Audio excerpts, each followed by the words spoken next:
The great crystal dome of Nexus Prime Station stretched high above the council chambers, its walls catching starlight from distant suns and scattering it into rainbow patterns across the floor.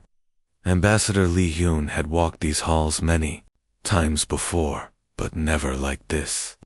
Never as the accused. 40-7 different alien species filled the circular chamber. Each delegation seated on platforms that rose like steps toward the ceiling. The Zephyrians floated in their energy pods, their bodies made of pure light shifting between blue and silver. The massive Krex warriors stood at attention, their black armor gleaming, while the small Altarian healers huddled together like frightened birds. At the center of it all, Li Huyan stood alone on the speaking platform. His dark blue diplomatic uniform bore the symbols of Earth, a small blue marble and white dove, but today these seemed almost foolish against the alien grandeur surrounding him. High Counselor Veltar's voice filled the chamber, echoing off the crystal walls like distant thunder. His form pulsed brighter as he spoke, a sign of anger among his people. The human species stands accused of crimes against galactic law. First, aggressive expansion into sectors not approved by this council. Second, stealing technology from member species without permission. Third, interfering with primitive worlds that should be left alone. Hyun had prepared for this moment for months, but standing here now, he felt the weight of his entire species resting on his shoulders. Every human colony, every space station, every child born among the stars, their fate would be decided in the next few minutes. Honorable counselors, Hyun began, his voice steady, despite his racing heart. For 30 years, humanity has served this council faithfully. When the plague struck Altair 7, human doctors worked day and night to find a cure. We saved 4 million lives.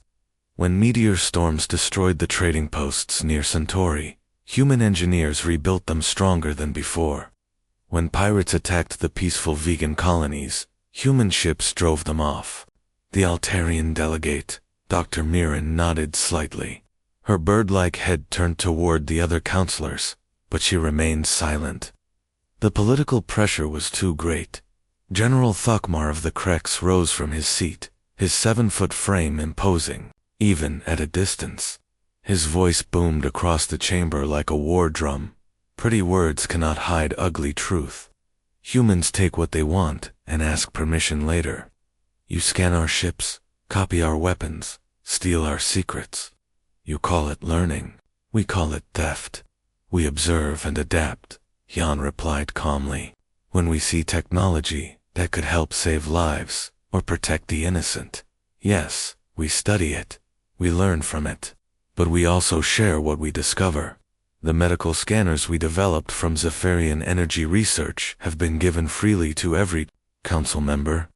The shield generators, based on Krex designs, protect not just human ships, but Altarian medical vessels and vegan trading posts. A murmur ran through the chamber. Some delegates nodded, remembering the benefits they had received from human innovation, but the loudest voices belonged to the most powerful species, and they had already made their decision. You spread across the galaxy like infection, snarled General Thokmar. Always growing, always taking. Where you go, others must step aside. This cannot continue. We grow because we must, Hyun said, his diplomatic calm beginning to crack. Earth cannot hold all of humanity. We seek new worlds not to conquer, but to survive. And everywhere we go, we try to make things better. The worlds we have terraformed support, not just humans, but refugee populations from a dozen species. High Counselor Veltar's form pulsed an angry red. Enough. The decision has been made. Humanity's rapid expansion threatens the stability of this council. Your technology develops too quickly. Your influence grows too strong. You represent a danger to the established order. The chamber fell silent. Even the soft humming of the station's systems seemed to fade away. Hyun felt his heart stop as he realized what was coming. The vote is unanimous, Veltar announced. Humanity is hereby banished from all Galactic Council territories. You have 50 standard years to remove all colonies, space stations, and citizens from our space. After that deadline, any human vessel found in Council territory will be destroyed without warning. The crystal gavel fell with a sound like breaking glass, final and absolute. Hyan stood frozen for a moment, unable to believe what had just happened. 30 years of friendship, cooperation, and mutual benefit, erased in an instant by fear and jealousy. But as the shock faded, something else took its place. Not anger, though that would come later. Not despair, though that waited too. Instead, Li Hyun felt a cold certainty settling into his bones. He looked up at the assembled aliens. These beings who had once welcomed humans as partners, and now cast them out as threats. His voice carried clearly through the chambers, perfect. Acoustics, reaching every delegate, every observer, every recorder that would spread this moment across the galaxy. You judge us not for what we have done, but for what you fear we might become, he said quietly. You banish us because we adapt too quickly, because we grow too fast, because we refuse to accept that things cannot be better than they are. He straightened his uniform one last time, the Earth symbols catching the crystal light. Very well, we accept your exile. But remember this day, counselors. Remember it when you realize that your fear has created the very thing you sought to prevent. The great assembly hall on Earth had never seen such a crowd. Every seat was filled, and thousands more stood in the aisles. President Park Jin walked to the podium with slow, measured steps, knowing that her next words would change the course of human history forever. Behind her, a massive holographic map showed the galaxy in blue and red. The red zones were council territory, and they covered almost everything humans had built among the stars. 200 colonies glowed like tiny red dots. 15 industrial centers pulsed with brighter light.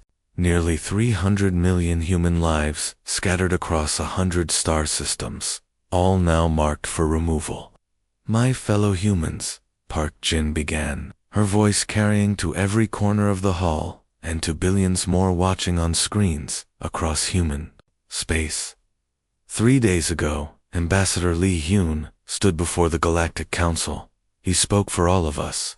He defended our right to exist among the stars. The crowd was silent, waiting.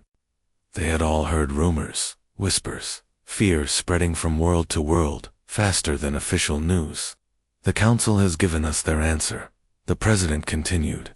We are no longer welcome in their space.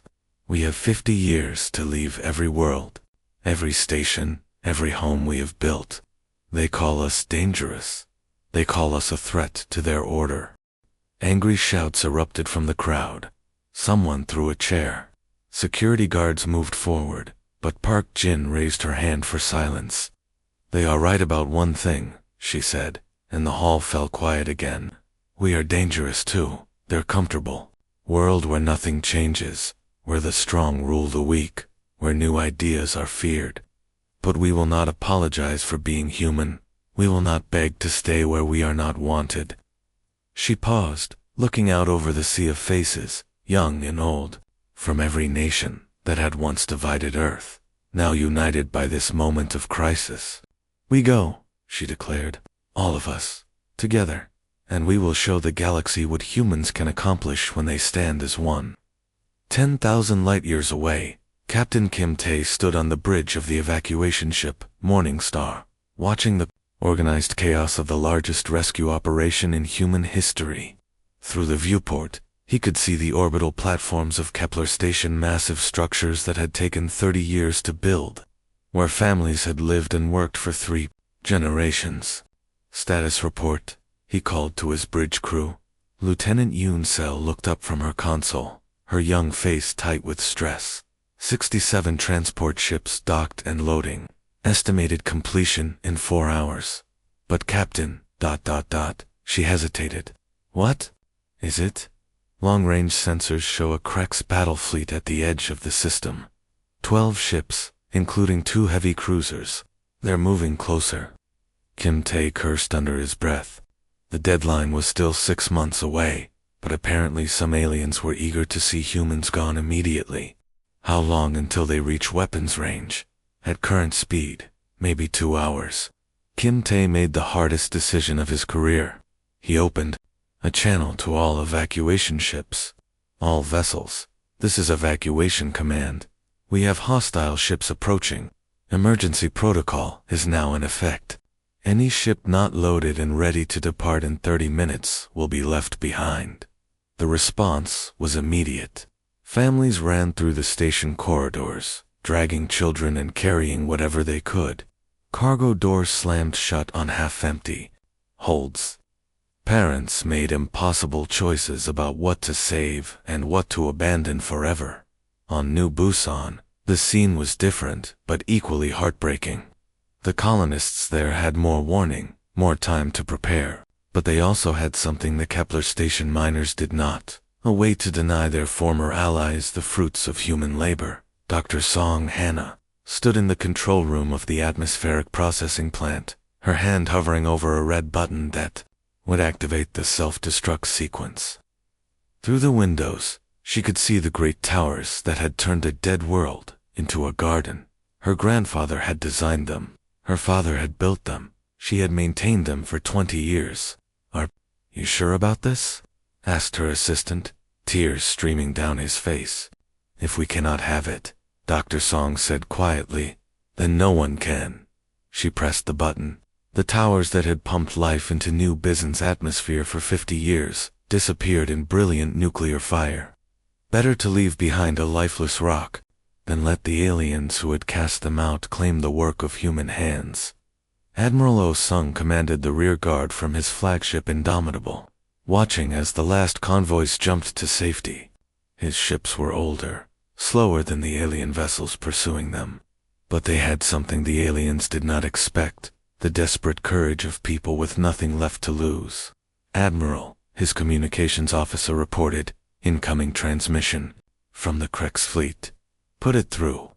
The snarling face of a Krex general filled the screen. "Human vessels, you are trespassing in council space. Depart immediately, or we will open fire." Oh Sung looked at the alien who had helped vote his people into exile, then smiled with cold satisfaction. "We are leaving, General, just as your council demanded. But let me give you some advice. Enjoy your empty worlds and abandoned stations. When you realize what you have thrown away, remember that you chose this." The jump drives of the human fleet activated in perfect synchronization, and 300 years of human civilization in council space vanished into hyperspace, carrying only their determination and each other into the unknown dark between the stars. The colony ship New Dawn shuddered as it dropped out of hyperspace, its hull groaning from the stress of the long journey. Dr. Han Sol pressed her face against the observation deck's thick glass, staring at the angry red star that dominated the view screen. Around it, 3 dead worlds orbited like broken teeth, their surfaces scarred by radiation and volcanic activity. "This is it?" asked her assistant, Kang Min, his voice barely hiding his horror. "This is where we're supposed to build a new home." Han Sol nodded, checking the readings on her tablet. The numbers were worse than she had expected. Radiation levels are 10 times what humans can normally survive. The atmosphere on the second planet is mostly poison gas. The magnetic field changes every few hours, which means the radiation storms will be constant. She looked around the observation deck, at the other scientists and engineers who had volunteered for this first wave of colonization. Their faces showed the same mix of fear and determination that she felt in her own heart. "Perfect," she said finally, surprising everyone. "If the council races think this place is too dangerous to live in, they'll never come looking for us here." The terraforming equipment was unloaded immediately. Massive atmospheric processors, their designs based on technology the council had banned as too risky, began the slow work of cleaning poisoned air. Deep drilling machines carved into solid rock, creating underground cities, where humans could live safely while the surface was made habitable. In the genetic modification labs, scientists worked around the clock to create new forms of life, crops that could grow in toxic soil, trees that could survive radiation storms, even bacteria designed to break down the poisonous chemicals in the planet's water supply.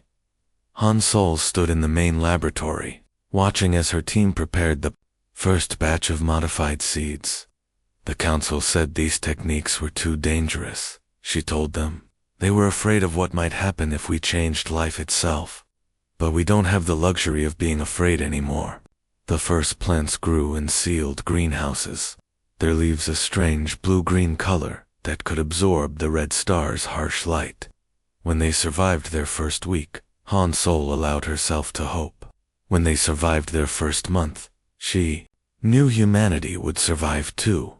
Meanwhile, Admiral Beiwan faced a different challenge. The human fleet that had fled Council space was a mixture of everything: old military ships, converted cargo haulers, passenger liners, even mining vessels equipped with makeshift weapons. None of them had been designed for long-term warfare, and all of them were badly outnumbered by any serious alien force. "We're alone out here," he told his captains during their first strategy meeting in the underground command center. "No allies, no backup, no rescue coming if we get in trouble. We protect ourselves, or we die." The meeting was held in a cavern, carved from solid rock, lit by harsh emergency lights. The captains sat around a metal table that had been salvaged from one of the colony ships. Everything about their situation reminded them how far they had fallen from the comfortable worlds they had once called home. Captain Yu Jin, commanding the converted freighter Hope's End, raised her hand. "Admiral, our ships weren't built for fighting. Half of them don't even have proper weapons." "Then we'll build proper weapons," Beiwan replied, "and we'll build ships designed for the kind of war we might have to fight." The first ghost ships emerged from the secret research stations 6 months later. They were small, fast vessels, using stealth technology that made them nearly invisible to most sensors. Human engineers had taken alien detection systems. They had studied and learned to fool them completely. These ghost ships began patrolling the edges of human space, watching for any council vessels that might venture into the forbidden zone. Their crews were volunteers, mostly young people who had grown up during the exile and knew no other life than this constant vigilance. On the world they named New Terra, which was slowly becoming habitable as the atmospheric processors worked there. Magic, a new generation of humans was growing up. These children had never known the comfortable worlds of council space. They had been born in underground shelters and raised on stories of betrayal and exile. Lee Da was 10 years old when her teacher, Mrs. Kim Yoon, asked the question that defined their entire generation. The classroom was carved from rock, its walls lined with displays showing the progress of terraforming efforts across a dozen worlds. "Children," Mrs. Kim Yoon said, "you have learned about the old days, when humans lived among the alien races of the Council. You have learned how we were cast out, told we were too dangerous to remain. Now I want you to think about the future. What will we do when we are strong enough to return to the galaxy?" Lee Da stood up with the rest of her classmates. Their young voices joined together in perfect unison, reciting the words they had learned from their first day of school. "We will show them what they threw away." The teacher smiled, but there was sadness in her eyes. These children had never known peace, never known what it was like to walk under an open sky without fear of radiation storms. They were growing up hard and determined, shaped by exile into something the galaxy had never seen before. Outside the classroom, the red stars set behind mountains that were slowly turning green as human engineering transformed a dead world into a garden. And in the darkness between the stars, ghost ships patrolled the borders, waiting for the day when humanity would be ready to remind the galaxy exactly what they had chosen to cast away. The throne room of New Olympus stretched out like a crystal cathedral, its walls made of transparent aluminum that offered a perfect view of the stars beyond. Emperor Park Wu stood at the great window, watching the orbital shipyards that surrounded his capital world. Massive construction frames held the skeletal forms of warships unlike anything the galaxy had ever seen. Sleek destroyers with hulls that bent light around them. Dreadnoughts armed with weapons that could crack planets. 50 years had passed since the exile began. The scared refugees who had fled council space were now the grandparents of a new generation, children who had been born free, who had never bowed to alien masters, who knew only strength and independence. "Your Majesty," came a voice from behind him. Fleet Admiral Seo Rin approached with measured steps, her black uniform decorated with the golden eagle of the Terran Imperial Navy. She bowed respectfully before speaking.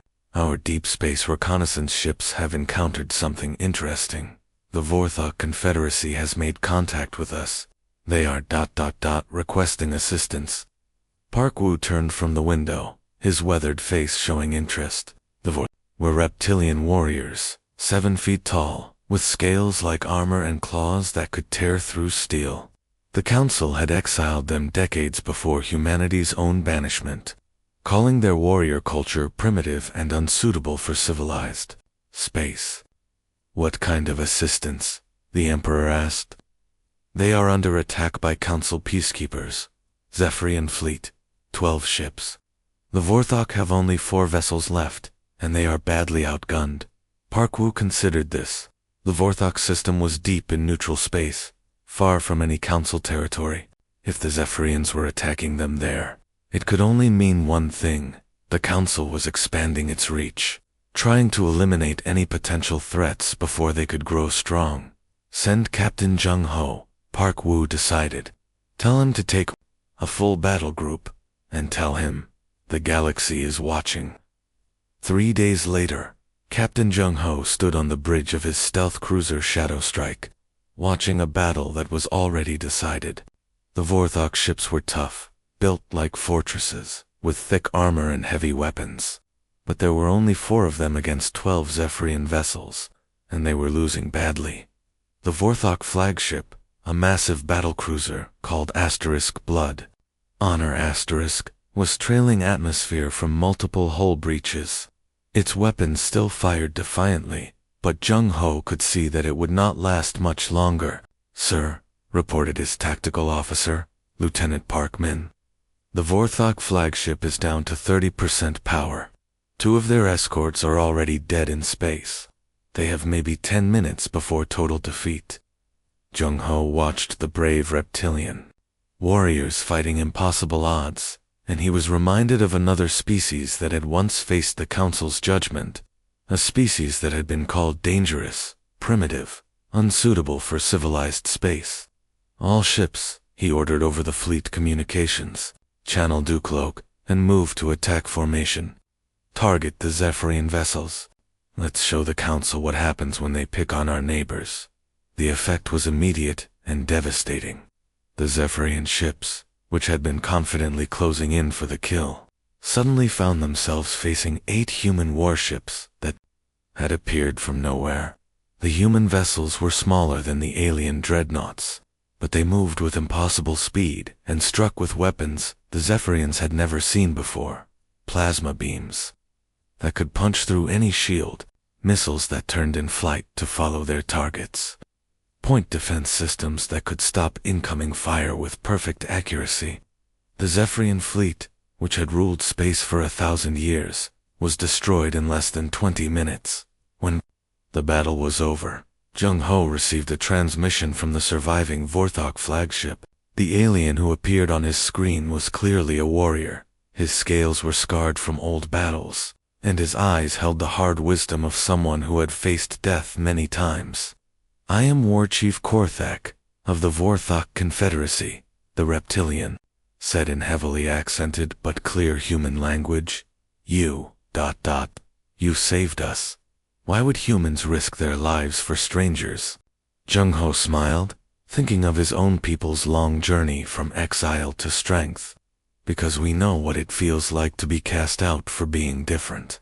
Because the galaxy told us we were too dangerous to exist, and we proved them right." And because the universe is big enough for all of us, except those who think they can decide who lives and who dies. The Vorthok war chief was silent for a long moment. Then he bowed his massive head in respect. The Vorthok do not forget debts. If humans ever need warriors, you need only call. The alliance between humanity and the Vorthok brought more than just new friends. It brought information that changed everything the Terran Empire thought they knew about the galaxy. The Vorthok had spies throughout Council space, and their reports painted a picture of an alliance falling apart. On New Terra, Emperor Park Wu listened as his chief advisor, Kim Yuri, presented the intelligence briefings. The holographic display showed star systems in chaos, trade routes cut by pirates, worlds in rebellion, entire sectors refusing to pay taxes to the Council. The Zephyrian hegemony and the Krex Federation are at war, Kim Yuri reported. Open warfare in 6 systems. The smaller species are choosing sides, or trying to stay neutral. Pirates are raiding with impunity, because the Council fleets are too busy fighting each other to patrol the trade routes. Emperor Park Wu studied the strategic display, seeing opportunity in the chaos. For 50 years, humanity had built strength. In exile, had forged a new kind of civilization, based on merit rather than birthright, on innovation rather than tradition. They threw us away, he said quietly. Called us too dangerous, too unpredictable. Now their perfect order is crumbling, and they need exactly what they rejected. He turned to face his advisors, decision clear in his eyes. Prepare the fleets. It's time to remind the galaxy who we are. The first sign of humanity's return came without warning. Across 17 star systems, space itself seemed to ripple and tear as massive ships dropped out of hyperspace. The vessels that emerged were unlike anything the galaxy had seen, sleek, deadly, and bearing the golden eagle of the Terran Imperial fleet on the bridge of his flagship Destiny. Emperor Park Wu watched as his fleets took position around key Council worlds, but these were not invasion formations. The human ships maintained defensive positions, their weapons powered down, their communications arrays broadcasting on all frequencies. Send the message. Park Wu ordered his communications. Officer. Every screen, every radio, every communication device in Council space suddenly carried the same transmission. The image of Emperor Park Wu appeared, older now, his hair gray, but his eyes still burning with the same determination that had carried humanity through 50 years of exile. People of the galaxy, he began, his voice calm but carrying unmistakable authority. We are humanity, the species you cast into exile 50 years ago. We return not as conquerors, but as the power you forced us to become. On a dozen worlds, alien populations gathered around their screens, staring in shock at the humans they had thought safely banished to the dark corners of space. To those who would be our allies, we offer partnership, Park Wu continued. To those who need protection, we offer our strength. To those who still believe in justice, we offer hope. The response was immediate. On Altair Prime, Governor Yelmoon, a small, bird-like alien whose people had always been peaceful traders, called an emergency meeting of his cabinet. The pirates have destroyed 12 of our cargo ships this month, he told his advisors, his feathers ruffled with anxiety. The Council fleet is too busy fighting the Krex to help us. But these humans, their ships appeared out of nowhere. Their technology is beyond anything we've seen. Within hours, Governor Yelmoon sent a formal message to the human fleet. The Altarian Trade Union requests protection under the Terran Imperial Federation. Similar scenes played out across the galaxy. On Centauri Station, a plague had been killing thousands for months. Council doctors had tried everything, but the disease seemed to resist all known treatments. When Dr. Choibin and her human medical team arrived, the alien physicians were skeptical. We have tried every cure in our databases, Dr. Mirren, the Altarian chief medical officer, told her. This plague is unlike anything we have encountered. Dr. Choi Bin examined the samples under her portable laboratory equipment. Your treatments attacked the symptoms, she explained patiently. We'll attack the cause. 3 days later, the plague was gone. The human cure was so simple that the alien doctors felt embarrassed they had not thought of it themselves. But Dr. Choi Bin just smiled. Sometimes you need fresh eyes to see old problems. The most dramatic moment came when a Krex delegation arrived at New Terra. The massive reptilian warriors, their scales gleaming under the planet's twin suns, stood in the throne room where Emperor Park Woo held court. Leading them was General Thokamar, the same officer who had demanded humanity's exile 50 years earlier.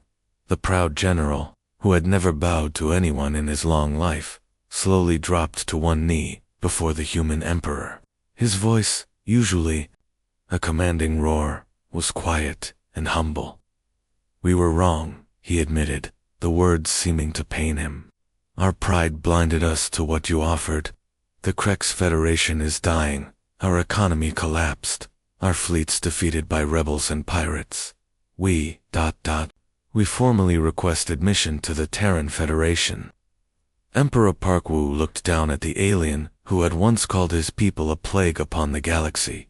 For a moment, the throne room was silent, except for the soft hum of the life support systems.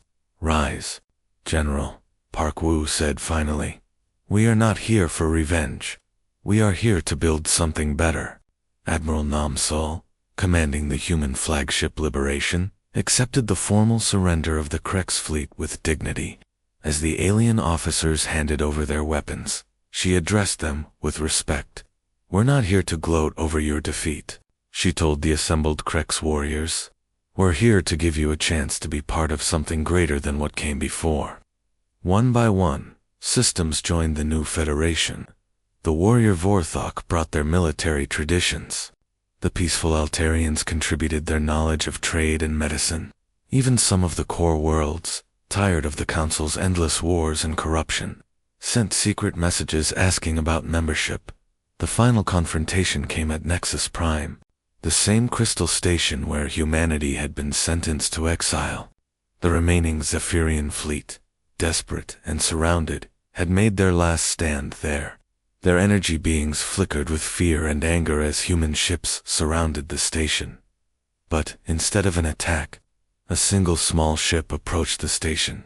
Emperor Park Woo himself stepped onto the same platform where Ambassador Li Heian had once stood in judgment. High Counselor Veltar materialized before him, his light form pulsing with defeated rage. You have come for revenge, human. No, Park Woo replied calmly. I have come to offer you the same choice you once offered us. Join us and help build a better galaxy, or be left behind by history. The ancient Zephyrian stared at the human emperor for a long moment. Then, slowly, his form began to dim as he powered down his weapons. The old council is dead, Veltar whispered. What you build in its place, may it be wiser than what we created. As the last council ships surrendered and the old order finally collapsed, Emperor Park Woo stood in the same chamber where humanity had been cast out. But now he spoke not as an exile, but as the leader of a new age. Today the galaxy becomes what it was always meant to be, he declared. A place where strength serves justice, where different peoples work together, and where no one is cast out for daring to dream of something better. The age of human leadership had begun, but it was leadership earned through suffering, tempered by wisdom, and dedicated to lifting up rather than casting down.